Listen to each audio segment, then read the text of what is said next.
Hello, everyone. Welcome back instead of Destiny, the Taken King. Nick here with Degenerate Gaming.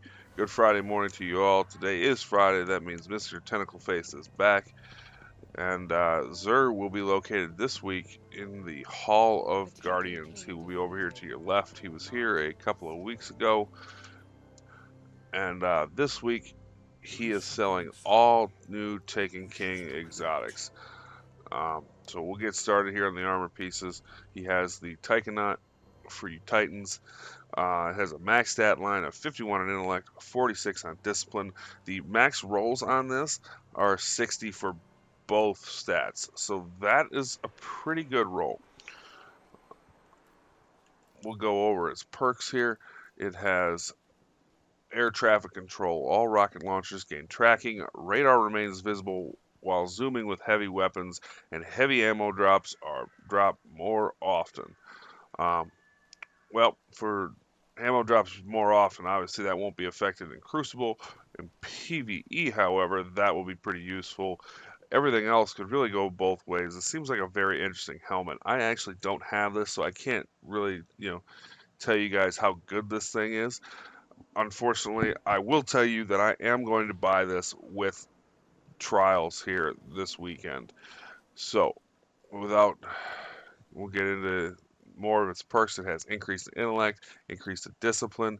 It has inverse shadow, which is increased super energy gained from killing minions in the darkness, and heavy lifting. Gain bonus super energy from heavy weapon kills on the minions in the darkness. Again, great synergy with its passive perk. And then it has innervation, bonus grenade energy on orb pickup. It's pretty good. Again, I don't know how good this is. I'm assuming that it was probably pretty awesome, just given the nature of its perks. But again, I have no experience with it, so I really can't sit here and tell you how great it is. So, moving on to the Hunter, we have Graviton Forfeit. It has a max stat line of 51 for both intellect and strength. Rolls on this would be a 95 on intellect and 60 on strength. So, not terrible. This is a pretty unique item. I actually don't have this one either, but its passive perk is Elusive Shadow. It basically gives you Shade Step out of the Night Stalker tree for free, so you can use that point for something else. And off the top of my head, I can't remember what's in that column to kind of give you guys a recommendation on that. Like I said, I don't have this helmet, but very useful. I know I have something like this for the Warlock where it grants you an ability in the Impossible Machines, and it's very useful to have when running these new subclasses.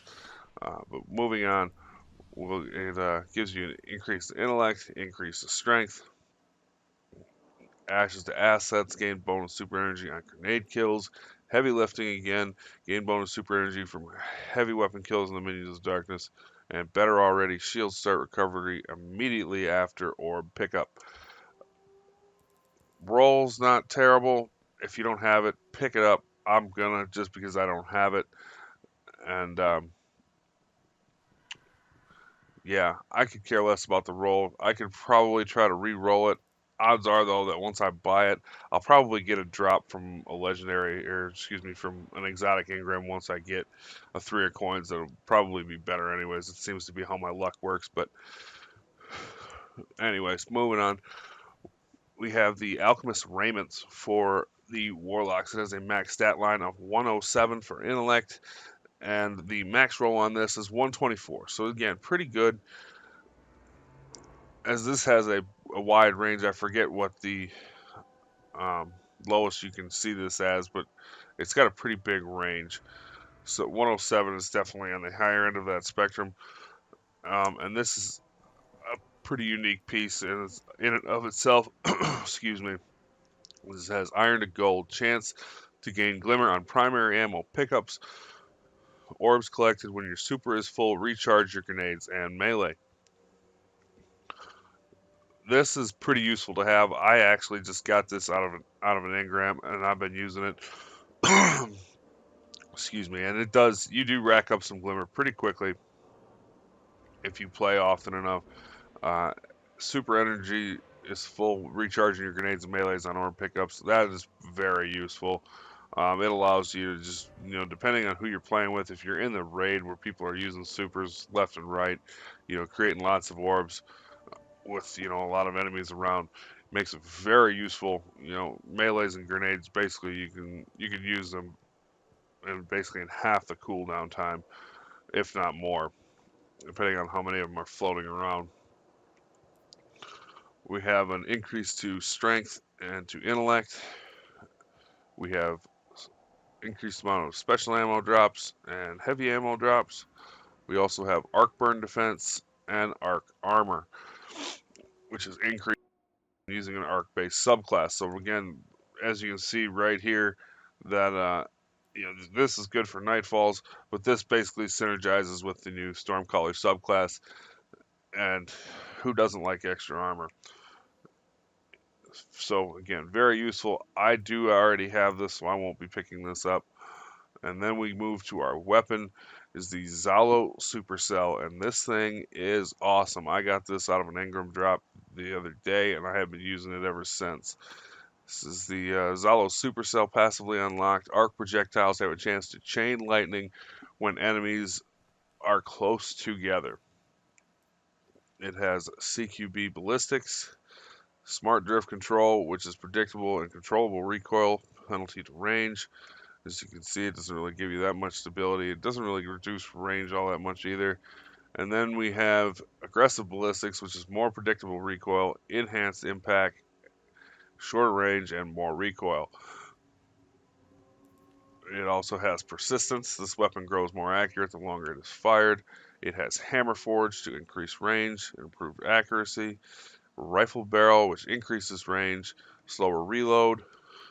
Also has brace frame, increased stability, reduced magazine size. And lastly, we have bolts from the blue. Double kills with this weapon charge a small amount of super energy and return ammo to the magazine. Alright, to get started, this thing is just an absolute monster in PvE.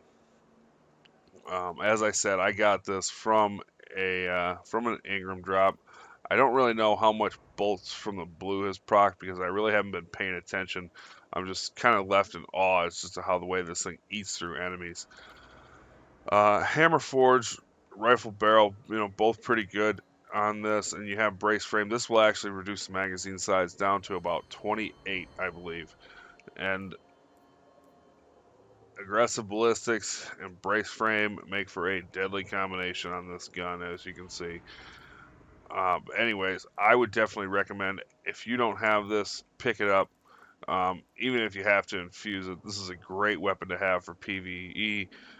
It is useful in PvP, but that's depending on how you're placed out and if you like it. I mean, it's serviceable. Some people don't like it. Some people hate it. Some people love it.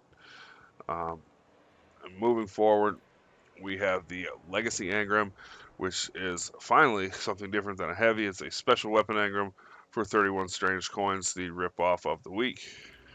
On the Curios, we have your Plasma and Void Drive for your vehicle upgrades, 3 heavy ammo synths for 1 strange coin. We have 3 of coins for 7 strange coins. We also have Glass Needles, which is 3 strange coins, 3 motes of light, 1 exotic shard, and that will let you re-roll your exotic armor pieces.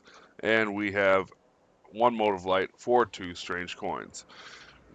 And that is our look at Xur's inventory.